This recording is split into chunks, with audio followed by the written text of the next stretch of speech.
Here are your bullet points for Week 3 of the 2021 NFL season. Before I begin, though, if you could, hit that little bell notification button you do see on your YouTube screen, as it will let you know when I drop new content on this channel. Also, as always, please help me with that YouTube algorithm by clicking like, share, and subscribe. Again, it does help me with that, and I do greatly appreciate it. All right, let's get right into business. Point number 1, Matthew Stafford, just what the doctor ordered for the Los Angeles Rams. When this trade was made earlier this year, even those who were semi in favor of the deal had a lot of criticism about it because they felt the Rams gave up entirely too much, giving up Jared Goff and 3 first-round picks. Yet, you look at what Stafford is doing through the first 2 weeks of the regular season, it is what he's pretty much done his entire career, and that is get out there, have a bulldog mentality, and just sling the rock. I mean, I know people will sit there and point out to me, well, yeah, he put up amazing numbers in Detroit. He is their franchise's all-time leading passer by a wide margin in every statistical category. You're talking a guy who's put up a 5,000-yard season. He is the model of consistency for 4,000-yard seasons and 20-plus touchdowns. Yet the argument people made, yes, he put up all these numbers, but he never won. Plus, he's 33 years old. Yet point number 1 about him never winning, I mean, it's the Lions, okay? That organization has been the model of dumpster fire inconsistency. There's a reason Barry Sanders and Megatron walked away in the prime of their career. They did not want to continue risking further injury and ruining their legacy playing for an organization that was never going to advance past, at best, mediocrity. And to Stafford's credit, he did lead them to the playoffs 3 times. They hadn't made the playoffs since the 1990s. So, I mean, it's not like he was a complete joke out there. On top of things, you look at their record without Stafford versus with him, it's the pits. It's an abomination. So, you know, Stafford now in an organization that has some stability, has a good coaching staff, has a good front office. He's got the tools to toss the football to, and he's just completely blowing up. And Cooper Kupp, by the way, here's an off-the-wall prediction, going to lead the NFL in receiving yards this year. Will finish top 3 in all major receiving statistical categories. And Matt Stafford, again, he's got a big game coming up this week against Tampa Bay. That defense, as we know, is damn good. If he shreds them, don't be surprised if you start seeing this guy get some serious MVP hype. I know it's 3 games into the season, but again, if he goes out there and shreds Tampa Bay, you can't deny it because it's only going to get easier from there schedule-wise.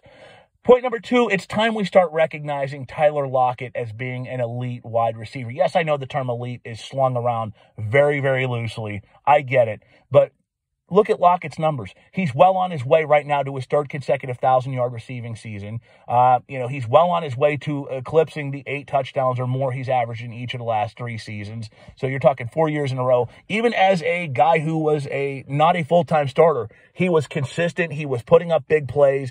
He's that speed threat who can stretch the field. He's got glue for hands, runs decent routes. We know Russell Wilson loves throwing the football to him. Led the league in targets last year. Probably going to finish top 5 again this year. And that's with DK Metcalf across the other side of the field from him.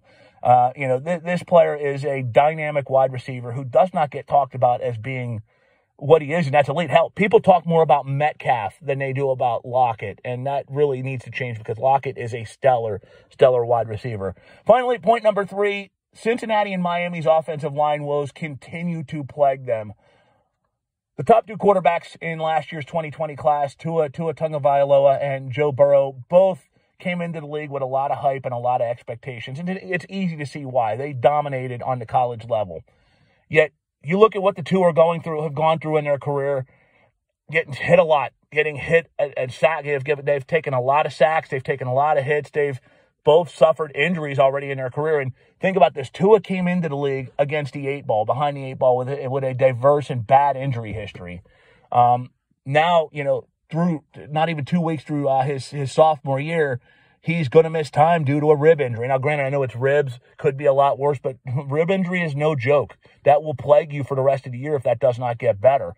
And you got Burrow, who suffered a substantial injury, did not get to finish his rookie season because he tore his knee apart due to lackluster offensive line play. I'll give Miami credit. I mean, they did go out and get Austin Jackson in the draft last year. They went out and drafted Liam Eckenberg in the 2nd round this year, and they're growing. They're going to continue to grow. But bottom line is, though, they need to be more consistent on that side of the ball. They need to protect Tua better. I mean, he was sacked twice in less than a full quarter of play last week before he suffered his injury. He's already been sacked 4 times this year. By the way, the Dolphins O-line gave up 6 sacks last week against Buffalo. Meanwhile, you look at Burrow, and where at least I give Miami credit for building something in terms of a future offensive line, again, with the aforementioned Jackson, with Eckenberg, with Robert Hunt, Cincinnati has basically neglected to do much of anything. Yes, I know they drafted Jackson Carman in this year, but beyond that, I mean, this team had money. This team had a generational talent sitting at right for them to be picked at number 5 in Penei Sewell. I mean, they passed on him. Yeah, I know Jamar Chase looks really good out there. He and Joe Burrow have that amazing chemistry. But you look at what Burrow goes through, 9 sacks through two weeks. I mean, that is not good.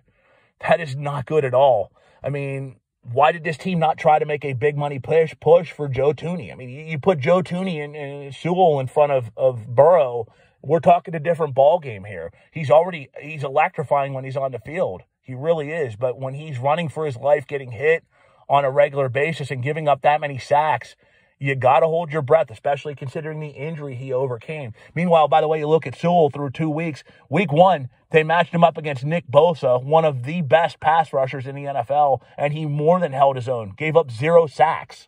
Okay, yeah, he gave up 6 hurries. That's Nick Bosa. I mean, we're not talking some Johnny-come-lately ham and egger. So Cincinnati has to get better play behind their offensive line. They have to spend money or spend high draft capital this year to build that offensive line around him. Otherwise, you're going to face a David Carr situation. You're going to face a situation where he's going to continue to get hurt and he's going to wind up out of the league prematurely. Meanwhile, Miami, we need to see some development from these players because, again, you cannot continue to see Tua get hurt. You can't continue to see him get hit because he's going to get hurt. So it's just problems that are certainly circulating through those 2 organizations. Anyway, that's it, folks. I will be back later here next week with week 3 thoughts and bullet points. Until then, this is JP. I'll talk to you soon.